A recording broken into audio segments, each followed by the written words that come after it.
അൽഹംദുലില്ലാഹി നഹ്മദുഹു വനസ്തഈനുഹു വനസ്തഗ്ഫിറുഹു വനസ്തഹ്ദീഹി വനുഅ്മിനു ബിഹി വനതവക്കലു അലൈഹി വനഊദു ബില്ലാഹി മിൻ ശുറൂരി അൻഫുസിനാ വമിൻ സയ്യിആതി അഅ്മാലിനാ മൻ യഹ്ദില്ലാഹു ഫഹുവൽ മുഹ്തദി വമൻ യുദ്ലിൽ ഫലൻ തജിദ ലഹു വലിയ്യൻ മുർഷിദാ അഷ്ഹദു അൻ ലാ ഇലാഹ ഇല്ലല്ലാഹു വഹ്ദഹു ലാ ശരീക ലഹു وأشهد أن نبينا محمدا عبده ورسوله أرسله بالهدى ودين الحق ليظهره على الدين كله ولو كره المشركون اللهم صل على رسولك سيدنا محمد وعلى آل سيدنا محمد اللهم بارك على سيدنا محمد وعلى آل سيدنا ومولانا وحبيبنا ومنجينا وهادينا ومرشدنا وشفيعنا وإمامنا وقدوتنا وقرة أعيننا محمد كما صليت وباركت على خليلك إبراهيم وعلى آل خليلك إبراهيم إنك حميد مجيد يا أيها الذين آمنوا اتقوا الله حق تقاته فلا تموتن إلا وأنتم مسلمون أعوذ بالله من الشيطان الرجيم بسم الله الرحمن الرحيم ولا يحسبن الذين كفروا أنما نملي لهم خير لأنفسهم إنما نملي لهم ليزدادوا إثما ولهم عذاب مهين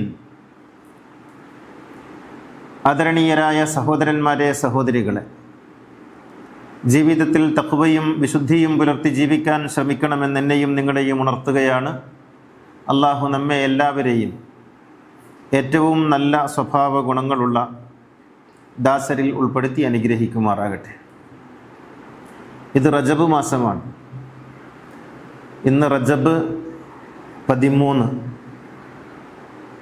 റജബ് മാസം നമ്മളൊക്കെ ഓർമ്മിക്കുന്നത് ചില കെട്ടുകഥകളുമായി ബന്ധപ്പെട്ടാണ്. പക്ഷെ ഓർമ്മിക്കേണ്ടുന്ന യഥാർത്ഥ ചരിത്രം മറ്റു ചിലതുണ്ട്. അത് നമ്മിൽ നിന്ന് ആരൊക്കെയോ മറച്ചു പിടിക്കുകയാണ്, അല്ലെങ്കിൽ മറച്ച് പിടിക്കാൻ ശ്രമിച്ചു കൊണ്ടിരിക്കുകയാണ്. റജബിൽ ഓർക്കേണ്ടുന്ന വളരെ പ്രധാനപ്പെട്ട ഒരു ചരിത്രം പ്രവാചകൻ്റെ പൗത്രി ഫാത്തിമ ബീവിയുടെ പുത്രി സൈനബ് ബീവിയുമായി ബന്ധപ്പെട്ടതാണ്. സൈനബ് ബീവി ഹിജ്റ 62 റജബ് മാസം 15-ാം തീയതിയാണ് മരണപ്പെടുന്നത്. അവരുടെ ചരിത്രം ഏതൊരു മനുഷ്യനെയും ഉൾപ്പുളകം കൊള്ളിക്കുന്ന തീക്ഷ്ണമായ ചരിത്രമാണ് സൈനബിൻ്റെ ചരിത്രം. ഫാത്തിമ ബീവിയുടെ മകൾ ഹസനെ പോലെ ഹുസൈനെ പോലെ ഒരുപക്ഷെ അതേക്കാൾ വലുതായി കൊണ്ടാടപ്പെടേണ്ടുന്ന ചരിത്രം രചിച്ച മഹദിയാണ്. പക്ഷേ 2 കാരണങ്ങളാൽ ആ ചരിത്രം മൂടിവെക്കപ്പെട്ടു. ഒന്ന്, സൈനബ് ഒരു സ്ത്രീയാണ് എന്നുള്ളതാണ്. അതാണ് പ്രഥമമായ കാരണം. മറിയം ബീവി പ്രവാചകയാണ് എന്ന് പറയാൻ നമ്മുടെ പൗരോഹിത്യം ഇപ്പോഴും തയ്യാറല്ല. ഖുർആൻ നേർക്കുനേരെ മറിയമ്മിന് വഹി ലഭിച്ച കാര്യം പറഞ്ഞിട്ടും മറിയം ഒരു പ്രവാചകയാണ്, ഒരു നബിയാണ് എന്ന് സമ്മതിക്കാൻ കാലം ഇന്നോളമായും നമ്മുടെ പൗരോഹിത്യം തയ്യാറായിട്ടില്ല. അങ്ങനെ തയ്യാറായ ചില ആളുകളെ ചരിത്രത്തിൽ ഞാൻ വിസ്മരിക്കുന്നില്ല. വളരെ അപൂർവം ചില പണ്ഡിതന്മാരങ്ങനെ പറഞ്ഞിട്ടുണ്ട്.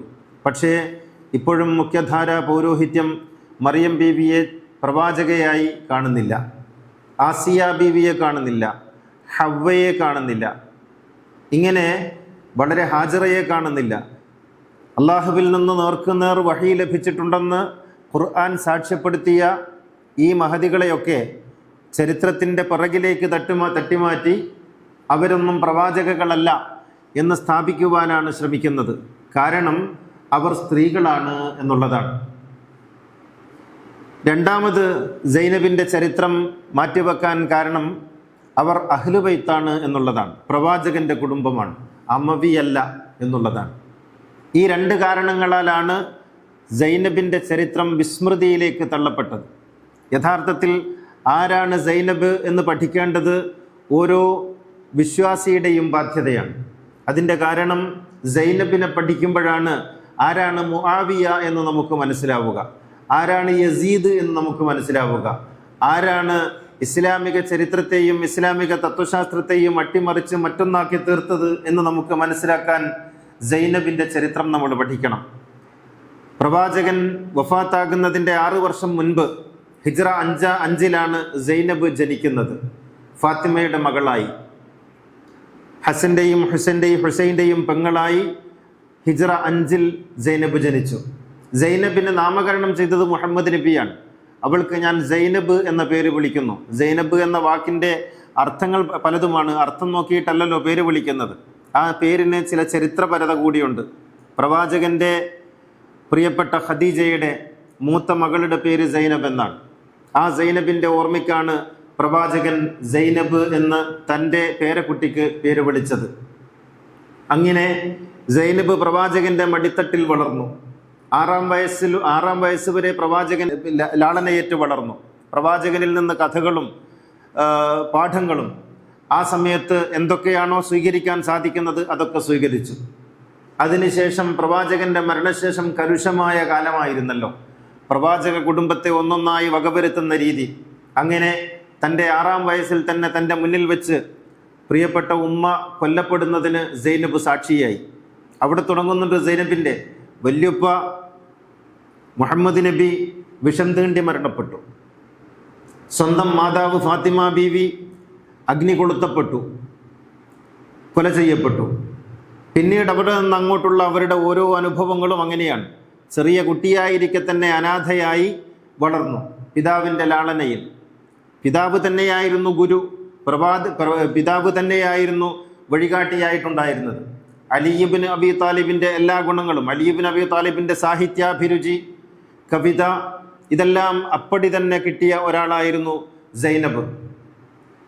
സ്ഥൈര്യമുള്ള, നീതിബോധമുള്ള, എന്തിനും എവിടെയും ആർക്കു മുന്നിലും സത്യം തുറന്നു പറയാൻ തൻ്റെ ഇടവും ആർജവുമുള്ള ഒരു പെണ്ണായിട്ടാണ് തൻ്റെ മകളെ അലി വളർത്തിയത്. ആ ഗുണങ്ങൾ അവിടെ നിന്ന് അവസാനം വരെ നമുക്ക് കാണാൻ കഴിയും. അലി ഇബ്നു അബി താലിബ് കൂഫയിലേക്ക് തലസ്ഥാനം മാറ്റുകയും മദീനയിൽ നിന്ന് കൂഫയിലേക്ക് മാറുകയും ചെയ്തപ്പോൾ കൂഫയിൽ പോയി അവിടെ ഒരു പാഠശാല പണിതു സൈനബ്.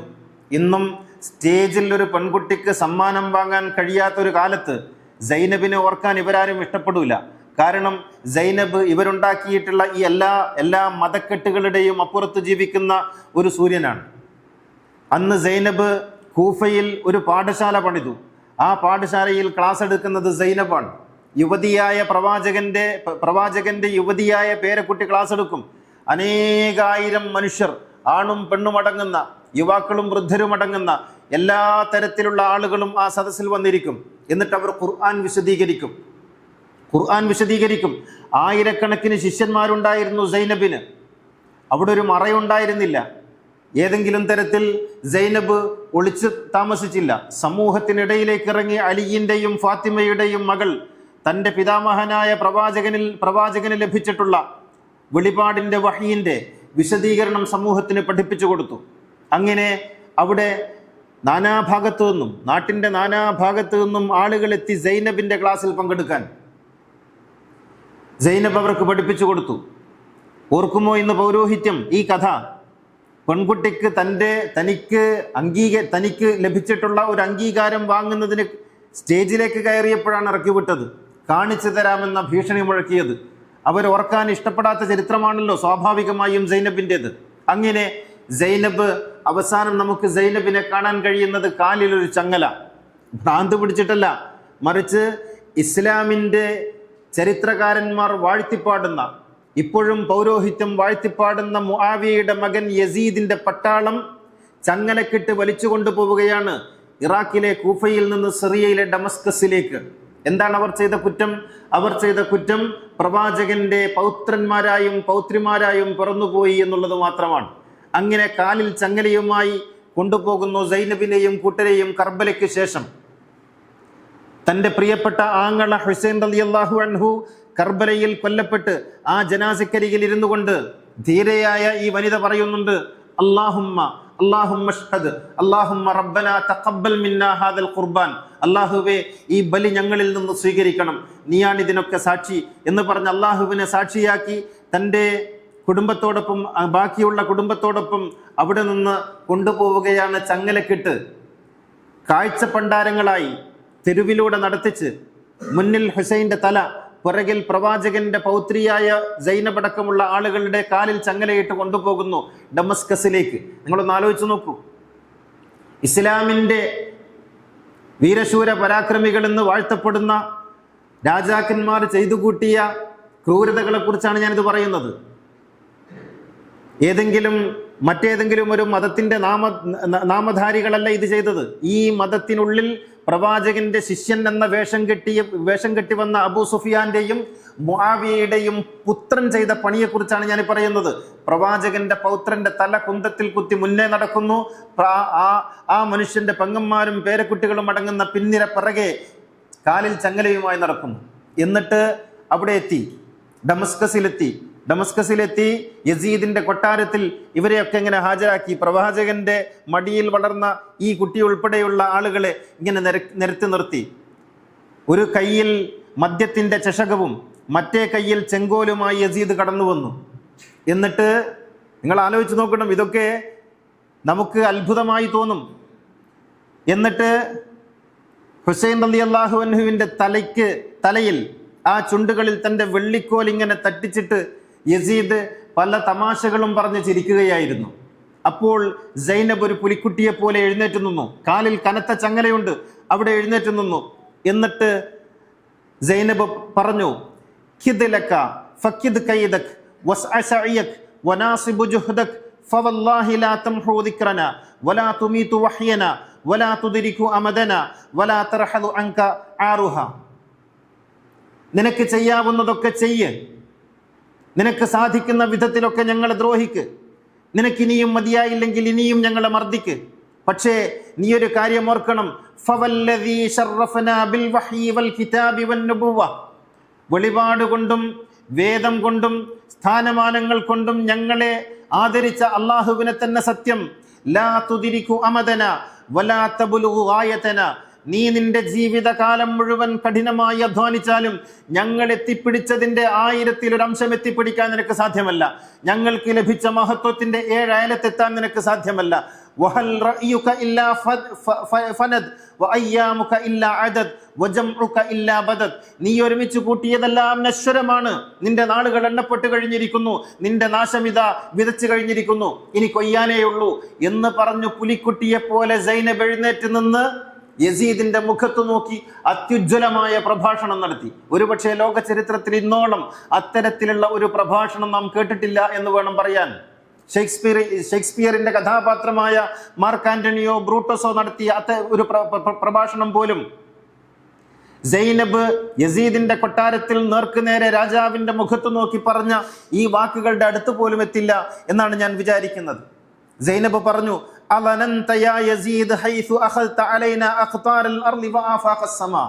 ഞങ്ങളെ ഇങ്ങനെ ചങ്ങലക്കിട്ട് വലിച്ചു വരുമ്പോഴേക്കും നീ വിചാരിക്കുന്നുണ്ടോ യസീദ് നീ വിജയിച്ചുവെന്ന്, നീ വലിയ കേമനായി പോയി എന്ന് നീ വിചാരിക്കുന്നുണ്ടോ?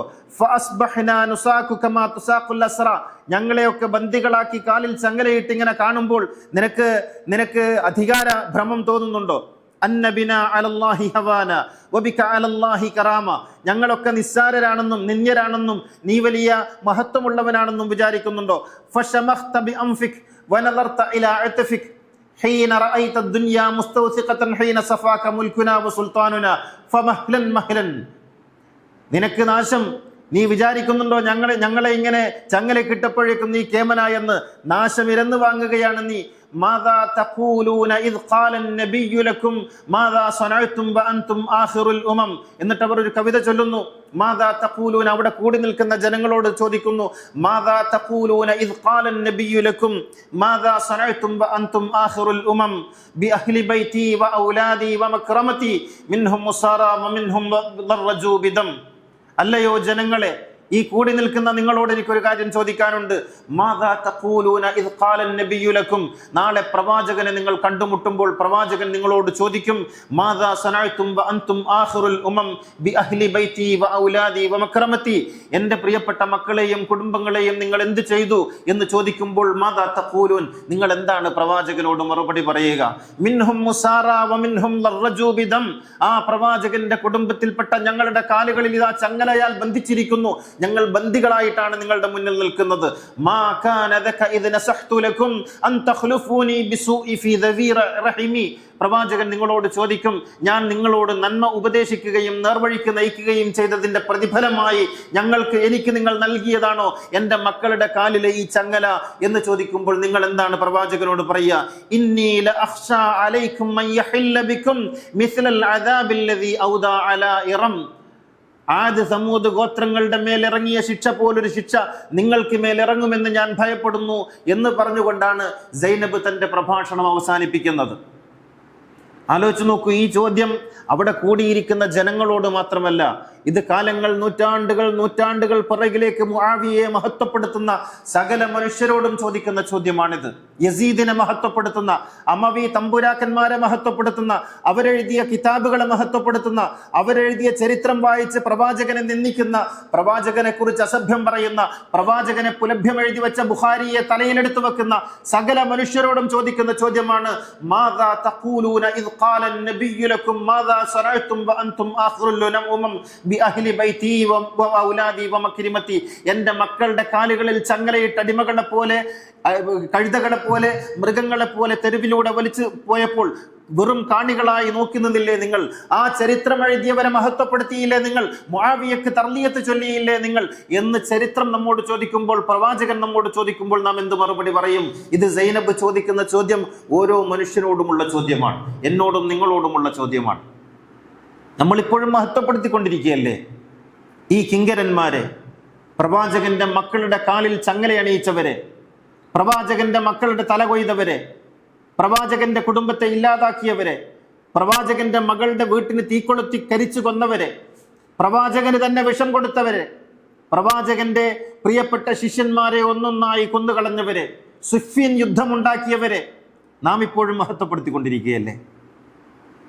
ഓർത്തു നോക്കൂ, ഈ ചോദ്യം നമ്മൾ ഓരോരുത്തരോടും ചോദിക്കുകയാണ്. എന്നിട്ട് സൈനബ് അവിടെ ഒരു ഖുർആൻ വചനം ഓർമ്മിപ്പിക്കുന്നു. നിനക്ക് ഓർമ്മയില്ലേ എന്ന് ചോദിച്ചുകൊണ്ട് യസീദിന്റെ മുഖത്ത് നോക്കി, വലാ യഹ്സബന്നല്ലദീന കഫറു അന്നമാ നുംലി ലഹും ഖൈറുൽ ലിഅൻഫുസിഹിം ഇന്നമാ നുംലി ലഹും ലിയസ്ദാദു ഇസ്മ വലഹും അദാബുൻ അലീം വലഹും അദാബുൻ മുഹീൻ. ധർമ്മനിഷേധികളായ ആളുകൾ, അധർമ്മികൾ ഇങ്ങനെ ഭൂമിയിൽ വാഴുന്നത് കാണുമ്പോൾ അവർ വിചാരിക്കും ഇതൊക്കെ ഞങ്ങൾക്ക് ഗുണകരമാണെന്ന്. അല്ല, പക്ഷേ അവർ നാശം വിലക്ക് വാങ്ങുകയാണ്, അവർക്ക് നിന്ദ്യമായ ശിക്ഷയാണുള്ളത് വരാനിരിക്കുന്നത് എന്നവർ ഓർക്കുന്നില്ല എന്ന ഖുർആനിന്റെ വചനം അവരെ കേൾപ്പിക്കുകയാണ് സൈനബ് ബീവി. ചരിത്രം ഓർക്കണം നാം, ചരിത്രത്തിലേക്ക് പുറകോട്ട് പോകണം നാം. അത് പഠിക്കുമ്പോഴേ ഇസ്ലാം എന്താണ് എന്ന് നമുക്ക് മനസ്സിലാക്കാൻ കഴിയൂ. ഇന്ന് നമ്മൾ എത്തി നിൽക്കുന്ന ഒരു ഇസ്ലാം ഉണ്ടല്ലോ, ഈ ഇസ്ലാം മുആവിയയുടെ ഇസ്ലാമാണ് എന്ന് നമുക്ക് തിരിയണമെങ്കിൽ, മനസ്സിലാകണമെങ്കിൽ സൈനബിനെ നമ്മൾ പഠിക്കണം, ഹുസൈനെ പഠിക്കുന്നത് പോലെ, ഹസനെ പഠിക്കുന്നത് പോലെ. ഈ റജബ് മാസം അതിനുള്ള ഒരവസരമായിരിക്കണം. ചരിത്രം നമ്മിൽ നിന്ന് മൂടി വെക്കുകയാണ്, മറച്ചു വെക്കുകയാണ്, പഠിക്കരുത് എന്ന ഓർത്ത്. എന്നിട്ട് നമ്മളെ പഠിപ്പിക്കുന്ന ചരിത്രം എന്താണ്? കുറെ യുദ്ധങ്ങളുടെ ചരിത്രം. ഏത് യുദ്ധങ്ങൾ? പ്രവാചകൻ ചെയ്തു എന്ന് കള്ളം പറയുന്ന യുദ്ധങ്ങൾ. ആ യുദ്ധങ്ങളുടെ ചരിത്രമാണ് നമ്മളെ പഠിപ്പിക്കുന്നത്. ബദറിന്റെ, ഉഹദിന്റെ, ഖന്തഖിന്റെ, ഹുനൈനിന്റെ, തബൂക്കിന്റെ, അല്ലേ? ഈ ചരിത്രങ്ങൾ ഇവിടൊക്കെ റസൂൽ യുദ്ധം ചെയ്തിട്ടുണ്ടോ? റസൂൽ യുദ്ധം ചെയ്യാൻ വേണ്ടി വന്ന ആളല്ലല്ലോ, യുദ്ധം ഇല്ലാതാക്കാൻ വേണ്ടി വന്ന ആളല്ലേ. പിന്നെന്ത് ചരിത്രം പഠിപ്പിക്കുക? പെണ്ണുകെട്ടിന്റെ ചരിത്രം, ഖദീജ മുതൽ ഇങ്ങോട്ട്. പിന്നെ ഇല്ലാത്ത നിരവധി ഭാര്യമാർ, സൗദ, ആയിഷ, സഫിയ, ജുവൈരിയ, സൈനബ്, വേറെ സൈനബ് എന്നിങ്ങനെ തുടങ്ങി ഇല്ലാത്ത ഭാര്യമാരുടെ കഥകൾ ഇങ്ങനെ എണ്ണി പറഞ്ഞ് പ്രവാചകനെ പെണ്ണുകെട്ട് വീരനാക്കുന്ന കഥകൾ. പിന്നെന്ത് ചരിത്രം പറയാ? പ്രവാചകൻ അടിമയുണ്ടായിരുന്നെന്നും അടിമയുമായി ഭോഗിച്ചെന്നും അതിലൊരു കുട്ടി ഉണ്ടായെന്നും നിക്കാഹ് ചെയ്യാതെ അടിമഭോഗമാകാമെന്നും പഠിപ്പിക്കുന്ന വൃത്തികെട്ട കഥകൾ. പ്രവാചകനെ കുറിച്ച് ഇവർ എഴുതി വെച്ച ഇത്തരം കഥകളാണ് നമ്മളെ പഠിപ്പിക്കുന്ന പ്രവാചക ചരിത്രം. അതല്ല ചരിത്രം. ഒരു ചരിത്രമുണ്ട്. അത് മുഹമ്മദ് നബിയുടെ ചരിത്രമാണ്. സംശുദ്ധമായ വ്യക്തിത്വത്തിന്റെ ജീവിതത്തിന്റെ ചരിത്രം. മാന്യതയുള്ള ഒരു മനുഷ്യനും ഛേ എന്ന് പറയാൻ കഴിയാത്ത വിധം വിശുദ്ധമായ സൂര്യ തേജസ്സുള്ള ചരിത്രം. അത് ഫാത്തിമയുടെ ചരിത്രമാണ്. അത് അലിയിന്റെ ചരിത്രമാണ്. അത് ഹസന്റെയും ഹുസൈന്റെയും ചരിത്രമാണ്. അത് സൈനബിന്റെ ചരിത്രമാണ്. ആ ചരിത്രം പഠിക്കണം. ആ ചരിത്രം നമുക്ക് പഠിപ്പിച്ചില്ല. നിങ്ങൾ കിതാബുകളൊക്കെ എടുത്തു നോക്ക്. ആ കിതാബിൽ അബൂ ഹുറൈറ റിപ്പോർട്ട് ചെയ്ത ആയിരക്കണക്കിന് ഹദീസുകൾ, ആയിഷ ബീവി റിപ്പോർട്ട് ചെയ്ത ആയിരക്കണക്കിന് ഹദീസുകൾ, അനസ് റിപ്പോർട്ട് ചെയ്ത ആയിരക്കണക്കിന് ഹദീസുകൾ, റസൂലിന്റെ നിഴലായി കൂടെ ജീവിച്ച അലി റിപ്പോർട്ട് ചെയ്ത ഹദീസുകൾ എത്രയുണ്ട്? വിരലിലെണ്ണാവുന്നവ. പ്രവാചകന്റെ കൂടെ വർഷങ്ങൾ ജീവിച്ച ഖദീജ ബീവി റിപ്പോർട്ട് ചെയ്ത ഹദീസ് ഉണ്ടോ? ഇല്ല. പ്രവാചകന്റെ മകൾ ഫാത്തിമ ബീവി റിപ്പോർട്ട് ചെയ്ത ഹദീസ് ഉണ്ടോ? അത് 2 or 3. ഹസൻ റളിയല്ലാഹു അൻഹു റിപ്പോർട്ട് ചെയ്ത ഹദീസ്, ഹുസൈൻ റളിയല്ലാഹു അൻഹു റിപ്പോർട്ട് ചെയ്ത ഹദീസ് ഉണ്ടോ? ഇല്ല. എവിടെ പോയി ഈ ഹദീസുകളൊക്കെ? റസൂലിന്റെ കൂടെ 2.5 കൊല്ലം മാത്രം താമസിച്ച അബൂ ഹുറൈറക്ക് ആയിരക്കണക്കിന് റിപ്പോർട്ട്, ആയിരക്കണക്കിന് ഹദീസ്. എവിടെ നിന്ന് കിട്ടിയതൊക്കെ? ചരിത്രം വായിക്കണം. തലതിരിച്ച് പിടിച്ച് നമ്മെ പഠിപ്പിക്കുന്ന ഈ ചരിത്രം കള്ളമാണെന്ന് നമ്മൾ അറിയണം. എന്നിട്ട് ശരിയായ ചരിത്രത്തിലേക്ക് നാം മൂളിയിട്ട് പോകണം, മുങ്ങി തപ്പിയെടുക്കണം ഇവർ ഒളിപ്പിച്ചു വെക്കുന്ന ഈ ചരിത്രത്തെ. എന്നിട്ട് നാം പഠിക്കണം. ചരിത്രബോധമുണ്ടാകണം. ചരിത്രബോധമില്ലാത്തതാണ് പ്രശ്നം. നമ്മളെ ഒരു പേര് കേൾക്കുമ്പോഴത്തേക്ക് നമുക്കിങ്ങനെ വിജൃംഭന ഉണ്ടാകുന്നല്ലോ. ബുഖാരി ഇമാം. ആരായി ബുഖാരി ഇമാം? പ്രവാചകന്റെ പേരിൽ കള്ളം എഴുതി വെക്കാൻ വേണ്ടി അബ്ബാസി ഭരണകൂടം കൂലിയും കാശും സകല സൗകര്യങ്ങളും കൊടുത്ത് കെട്ടിയെഴുന്നള്ളിച്ച ഖുറാസാനിലെ 5-6 പണ്ഡിതന്മാരുണ്ട്. ആ പണ്ഡിതന്മാരിൽ ഒരാളാണ്, അതിന്റെ തലവനാണ് ബുഖാരി. അദ്ദേഹം എഴുതി വെച്ചു. അപ്പൊ അതിൽ നല്ലതില്ലേ? നല്ലതുണ്ട്. നല്ലത് എഴുതിയാലേ ചീത്ത എഴുതാൻ പറ്റുള്ളൂ. കൂട്ടിക്കലർത്തി എഴുതി. മുസ്ലിം അങ്ങനെ വേറെ ഒരു കിതാബ് എഴുതി.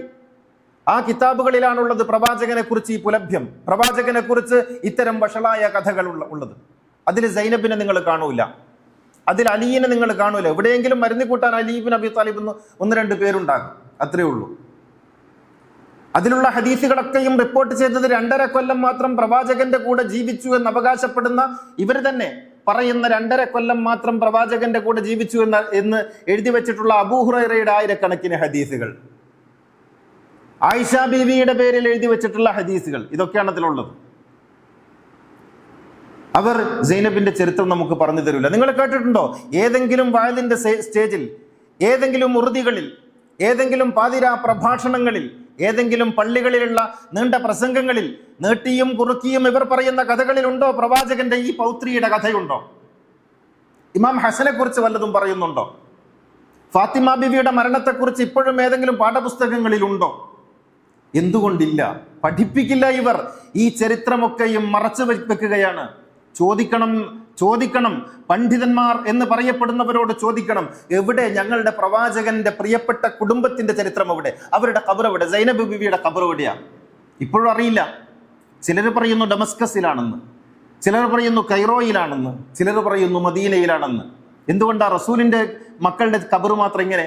അലി ഇബ്നു അബി താലിബിന്റെ ഖബർ എവിടെ? 4 സ്ഥലങ്ങൾ പറയും. എവിടെയാണെന്ന് അറിയില്ല. ഇപ്പോഴും അറിയില്ല. അലി ഇബ്നു അബി താലിബിന്റെ കൃത്യമായ ഖബർ അടയാളപ്പെടുത്തപ്പെട്ടിട്ടില്ല ഇപ്പോഴും. എന്നാൽ മുആവിയുടെ ഖബർ എവിടെയാണെന്ന് എല്ലാവർക്കും അറിയാം. യസീദിന്റെ ഖബർ എവിടെയാണെന്ന് എല്ലാവർക്കും അറിയാം. പ്രവാചകന്റെ മക്കളുടെ ഖബർ പോലും കൃത്യമായി അടയാളപ്പെടുത്തപ്പെട്ടില്ല. നമ്മൾ ഓർത്തു നോക്കണം. ഹുസൈൻ റളിയല്ലാഹു അൻഹുവിന്റെ ഖബർ എവിടെ? ഉടലില്ലാത്ത തല കർബലയിൽ, തല മാത്രം അങ്ങ് ഈജിപ്തിൽ.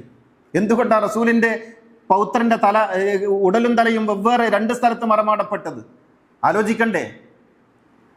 ഇങ്ങനെ ചരിത്രത്തിലേക്ക് നാം പോകുമ്പോൾ നമുക്ക് ചില ചോദ്യങ്ങൾ ഉണ്ടാകും. ഈ ചോദ്യങ്ങളുടെ ഉത്തരം തേടി പോയാൽ നമ്മൾ മഹത്വപ്പെടുത്തുന്ന പലരുമാണ് അതിന്റെ പുറകിലെന്ന് നമ്മൾ മനസ്സിലാക്കും. അപ്പോൾ നമുക്കറിയാം ഈ ചരിത്രമല്ല, ഈ കാണുന്നതല്ല ഇസ്ലാം. ഇസ്ലാം എന്ന് പറയുന്നത് ഇതിന്റെ പിന്നിൽ ഒളിഞ്ഞിരിക്കുന്ന ഒരു സത്തയുടെ പേരാണ്, ഒരു പ്രകാശത്തിന്റെ പേരാണ്, ഒരു ആധ്യാത്മികതയുടെ പേരാണ്. അത് നമ്മൾ കണ്ടെത്തണം. നമ്മൾ ജനിച്ചതുകൊണ്ട് നമ്മൾ ആരും ഇസ്ലാമിനെ കണ്ടെത്തുന്നില്ല. ജനിച്ചതുകൊണ്ട് മാത്രം ഇസ്ലാമിനെ കണ്ടെത്തുന്നില്ല. നമ്മൾ ശ്രമിക്കണം, അടിവേര് പരതി പോകണം. ഉള്ളിലേക്ക് ഇറങ്ങണം. സൈനബിനെ പിടിക്കണം, അലിയിനെയും ഫാത്തിമയെയും പിടിക്കണം, ഹസനെയും ഹുസൈനെയും പിടിക്കണം. എന്നിട്ട് ആ ചരിത്രത്തിലൂടെ പോകണം. ഈ പേരൊക്കെ പറയുമ്പോൾ ചിലർ പറയും ഇയാള് ഷിയയാണെന്ന്. ആയിക്കോട്ടെ, ഞങ്ങൾ ഷിയ തന്നെ. ഇത് പ്രവാചകന്റെ പൗത്രന്റെയും പ്രവാചകന്റെ കുടുംബത്തിന്റെയും പേര് പറഞ്ഞ് ഷിയാക്കളാവുകയാണെങ്കിൽ 1000 വട്ടം ഷിയയാണ് ഞാൻ. കാരണം പ്രവാചകന്റെ കുടുംബത്തെ, പ്രവാചകനെ ഞാൻ അത്രമേൽ സ്നേഹിക്കുന്നു. പ്രവാചകൻ എന്നിട്ട് പ്രവാചകന്റെ കുടുംബത്തിന്റെ പേര് പറയുമ്പോൾ ഷിയാണെന്ന് പറഞ്ഞാൽ ആ പേര് പറയാൻ ഞങ്ങൾ മടിക്കുമെന്ന് വിചാരിക്കുന്നുണ്ടോ നിങ്ങൾ? ഇല്ല, ഇനിയും പറഞ്ഞുകൊണ്ടിരിക്കും. നിങ്ങൾ 1000 തവണ ഷിയാക്കിയാലും കാഫിറാക്കിയാലും മുർത്തദ്ദാക്കിയാലും സിന്ദീഖാക്കിയാലും ഈ പേരുകൾ പറഞ്ഞുകൊണ്ടിരിക്കും. കാരണം നിങ്ങൾ കുഴിച്ചുമൂടിയ തലകളാണിത്, നിങ്ങൾ അരിഞ്ഞു വീഴ്ത്തിയ തലകളാണിത്, നിങ്ങൾ ഒഴുക്കിക്കളഞ്ഞ രക്തമാണിത്, നിങ്ങൾ ഇല്ലാതാക്കാൻ ശ്രമിച്ച ശബ്ദമാണിത്. പ്രവാചകന്റെ രക്തം ഇവിടെ ഇല്ലാതാക്കാൻ വേണ്ടി ശ്രമിച്ച മതത്തിന്റെ പേരാണ് അഹ്ലുസുന്നത്ത് വൽ ജമാഅത്ത്. ആ മതത്തിന്റെ ഭാഗമാണ് ഇത്. എന്നിട്ട് റജബിൽ സൈനബിനെ പറയില്ല. എന്നിട്ട് കെട്ടുകഥ പറയും. ഇല്ലാത്തൊരു മൃഗം, ഇല്ലാത്തൊരു വാഹനം ബുറാക്ക്, പോകാത്ത സ്ഥലം സിദ്റത്തുൽ മുൻതഹ. എന്നിട്ട് അങ്ങനെ കുറെ കഥകൾ ഉണ്ടാക്കി പറയും നിങ്ങൾ. ആ കഥകളിൽ അഭിരമിച്ച് ജനങ്ങൾ ഇല്ലാ കഥകൾ വിശ്വസിച്ചിങ്ങനെ നടക്കും. എന്നാൽ ഉള്ള കഥകളോ നിങ്ങൾ മൂടിവെക്കും. ഉള്ള കഥകൾ അത് സ്വർണത്തിന്റെ ചെപ്പ് കൊണ്ടടച്ചാലും സത്യം ഒരു നാൾ പുറത്തു വരുമെന്ന് പറഞ്ഞതുപോലെ പുറത്തു വരുന്നുണ്ട്. സമൂഹം തിരിച്ചറിയുന്നുണ്ട്. സൈനബ് ഇനിയും ഉയർത്തെഴുന്നേൽക്കും. മറിയമ്മിനെ പോലെ ചരിത്രത്തിൽ ഉജ്ജ്വലമായി ഓർമ്മിക്കുന്ന ഒരു നാമമായി സൈനബ് മാറിയിട്ടുണ്ട്. അള്ളാഹു അനുഗ്രഹിക്കുമാറാകട്ടെ. അഖൂലു ഖൗലി ഹാദാ വഅസ്തഗ്ഫിറുല്ലാഹ العظيم لي ولكم واستغفره عني وعنكم وعن جميع المسلمين والمؤمنين اجمعين فاستغفروه انه هو الغفور الرحيم. الحمد لله الذي هدانا لهذا وما كنا لنهتدي لولا ان هدانا الله. الصلاة والسلام على سيدنا محمد سيد الكونين محبوب رب المشرقين والمغربين خاتم الانبياء سيد المرسلين مراد المشتاقين محبوب العاشقين جد الحسن والحسين صاحب الحرمين وبن الذبيحين سيدنا محمد بن عبد الله بن عبد المطلب صلى الله عليه وعلى آله وصحبه الذين جاهدوا بأموالهم في سبيل الله وباعوا نفوسهم لدين الهدى رضي الله عنهم ورضوا عنه ذلك لمن خشي ربه إن الله وملائكته يصلون على النبي يا أيها الذين آمنوا صلوا عليه وسلموا تسليما. സഹോദര സഹോദരികളെ, തഖ്വയുള്ളവരായിരിക്കണമെന്നൊന്നുകൂടി ഉണർത്തുകയാണ്. സിറിയയിലെ യസീദിൻ്റെ കൊട്ടാരത്തിൽ ഇബ്നു സിയാദ് ഉൾപ്പെടെയുള്ള ആളുകളുണ്ട്. ഇബ്നു സിയാദ് എന്ന് പറഞ്ഞാൽ അബൂ സുഫിയാൻ്റെ പേരക്കുട്ടിയാണ്. അബൂ സുഫിയാൻ്റെ ഒരു അവിഹിതത്തിലുള്ള മകനാണ് സിയാദ്. ആ സിയാദിൻ്റെ പുത്രനാണ് ഉബൈദുല്ലാഹി ഇബ്നു സിയാദ് എന്നറിയപ്പെടുന്ന ഇബ്നു സിയാദ്. അങ്ങനെ അബൂ സുഫിയാൻ്റെ പേരക്കുട്ടിയായ ഇബ്നു സിയാദും അബൂ സുഫിയാൻ്റെ തന്നെ മറ്റൊരു പേരക്കുട്ടിയായ യസീദും. യസീദ് രാജാവാണ്, ഇബ്നു സിയാദ് അവിടുത്തെ സൈന്യാധിപനാണ്. അവർ രണ്ടുപേരും ഇങ്ങനെ ഇരിക്കുന്ന സദസ്സിലാണ് ചങ്ങലയാൽ ബന്ധിതയായിരിക്കുന്ന സൈനബ് ഉള്ളത്. വേറെ കുറേ ചങ്ങലക്കാരുണ്ട്. പ്രവാചകൻ്റെ കുടുംബത്തിലുള്ള 2 വയസ്സുള്ള കുട്ടിയുടെ കാലിലടക്കം ചങ്ങല ഇട്ടിട്ടുണ്ട്. അങ്ങനെ അവരൊക്കെ നിൽക്കുമ്പോഴാണ് മഗ്രിബ് ബാങ്ക് വിളിക്കുന്നത്. അഷ്ഹദു അന്ന മുഹമ്മദ് റസൂലുള്ളാഹ് എന്ന വാക്ക് കേട്ടപ്പോൾ സൈനബ് വീണ്ടും എഴുന്നേറ്റു. എന്നിട്ട് യസീദിനോട് ചോദിച്ചു, യസീദേ, ആ കേൾക്കുന്ന പേര് ആരുടെ പേരാണെന്നറിയാമോ നിനക്ക്? അത് നിൻ്റെ വാപ്പ മുആവിയുടേതല്ല, അയാളുടെ വാപ്പ അബൂ സുഫിയാൻ്റെതുമല്ല. അത് എൻ്റെ വല്യുപ്പാൻ്റെ പേരാണ്, മുഹമ്മദുർ റസൂലുള്ളാഹ്, എൻ്റെ വല്യുപ്പാൻ്റെ പേരാണ്. ഇപ്പം നിങ്ങൾക്ക് എന്ത് തോന്നുന്നു? നിങ്ങൾ മൂടി വെച്ചാൽ മൂടിപ്പോകുന്നതാണോ ഈ നാമധേയം? നിങ്ങൾ ഇല്ലാതാക്കാൻ ശ്രമിച്ചാൽ ഇല്ലാതാകുന്നതാണോ ഈ സംസ്കൃതി?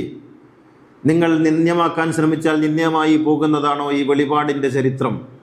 ആ പേര്, എൻ്റെ വല്യുപ്പാൻ്റെ പേര്, കാലം മുഴുവൻ ഈ ലോകത്ത് മുഴങ്ങും. നിങ്ങളുടെ പേര് ശപിക്കപ്പെട്ടവരുടെ കൂട്ടത്തിൽ എക്കാലവും നിന്ദ്യമായി ഓർക്കപ്പെടും. ഇത് കൂട്ടി കേട്ടപ്പോഴാണ് കൊണ്ടുപോകാൻ, ഈ നാശങ്ങൾ എവിടെ നിന്ന് കൊണ്ടുപോകാൻ ഉത്തരവിട്ടത്. അങ്ങനെയാണ് അവിടെ നിന്ന് ആ ചങ്ങലകളുമായി, കനത്ത ചങ്ങലകളുമായി വീണ്ടും അവർ കൈറോയിലേക്ക് നാടുകടത്തപ്പെടുന്നത്. ഇതൊക്കെ കേൾക്കണം നിങ്ങൾ. ഇതൊക്കെ ഷിയാക്കൾ എഴുതി വെച്ച ചരിത്രമൊന്നുമല്ല കേട്ടോ. ഷിയാക്കൾ എന്തോ അഹ്ലുസുന്നത്തിനേക്കാൾ മെച്ചപ്പെട്ട ഒരു സംഗതിയാണെന്ന് നിങ്ങളാരും വിചാരിക്കേണ്ട. കാരണം അത് മറ്റൊരു രാഷ്ട്രീയ വീക്ഷണത്തിൻ്റെ പേരാണ്. പ്രവാചകൻ്റെ കുടുംബത്തെ സംരക്ഷിക്കുന്നതിന് അല്ലെങ്കിൽ പ്രവാചകൻ്റെ കുടുംബത്തോടുള്ള അനുഭാവത്തിന് ആദ്യകാലത്ത് രൂപപ്പെട്ട ഒരാശയധാരയായിരുന്നു അത് എങ്കിലും പിൽക്കാലത്ത് അത് മറ്റൊരു രാഷ്ട്രീയ കക്ഷിയായി മാറിപ്പോയിട്ടുണ്ട്. ഒരു പൊളിറ്റിക്കൽ വിങ്ങായി അത് മാറിയിട്ടുണ്ട്. അതുകൊണ്ട് ഷിയായിസം എന്ന് പറയുന്നത് അഹ്ലുസുന്നത്ത് പോലെ തന്നെ മറ്റൊരു ധാരയാണ് എന്ന് നമ്മൾ അറിയണം. അത് പ്രവാചകൻ്റെ കുടുംബത്തെ ഇക്കാലത്ത് പ്രതിനിധാനം ചെയ്യുന്നില്ല. ഇത് രണ്ടിൻ്റെയും ഇടയിലാണ് യഥാർത്ഥത്തിൽ സത്യമുള്ളത്. ഈ സത്യത്തെ ഉൾക്കൊള്ളുന്ന ആരെങ്കിലും ഇന്ന് ലോകത്തുണ്ടെങ്കിൽ അത് ശുദ്ധമായ തസവൂഫിൻ്റെ ആളുകളാണ് എന്നാണ് ഞാൻ വിചാരിക്കുന്നത്. തസവൂഫിൻ്റെ ആളുകളാണ്. അവർക്ക് ഷിയയില്ല, സുന്നിയില്ല. ലാ സുന്നിയ ലാ ഷിയയ്യ. അവർ സുന്നികളുമല്ല ഷിയാക്കളുമല്ല. അവർ മുഹമ്മദ് നബിയുടെ ആളുകളാണ്. അതിനിടയിലാണ് സത്യമുള്ളത്. അഹ്ലുസുന്നത്ത് വൽ ജമാഅത്ത് എന്ന് പറയുന്നത് മുആവിയൻ ഇസ്ലാമാണ്. ഷിയയിസം എന്ന് പറയുന്നത് മറ്റൊരു രാഷ്ട്രീയ ഇസ്ലാമിൻ്റെ പേരാണ്. അതിനിടയിലുള്ള തസവൂഫിൻ്റെ ആധ്യാത്മികതയുടെ ശരിയായ ഋജുവായ ഒരു വഴിയുണ്ട്. ആ വഴിയാണ് അഹ്ലുബൈത്തിൻ്റെ വഴി എന്ന് പറയുന്നത്.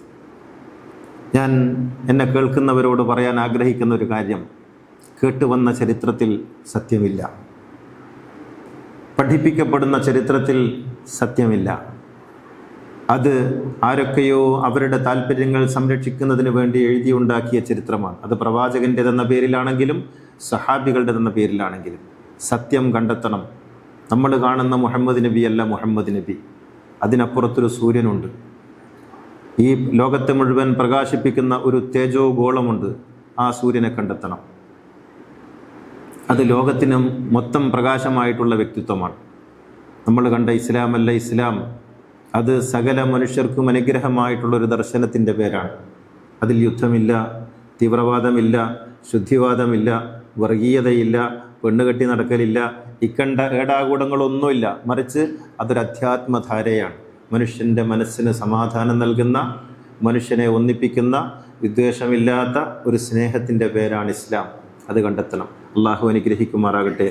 അല്ലാഹുമ്മ ഗ്ഫിർ ലിൽ മുഅ്മിനീന വൽ മുഅ്മിനാത്ത് വൽ മുസ്ലിമീന വൽ മുസ്ലിമാത്ത് الأحياء منهم والأموات إنك مجيب الدعوات وقاضي الحاجات طيب ثراهم وجعل الجنة مأواهم ربنا آتنا في الدنيا حسنة وفي الآخرة حسنة وقنا عذاب النار ربنا اغفر لنا ولإخواننا الذين سبقونا بالإيمان ولا تجعل في قلوبنا غلا للذين آمنوا ربنا إنك رؤوف رحيم وآخر الدعاء الحمد لله.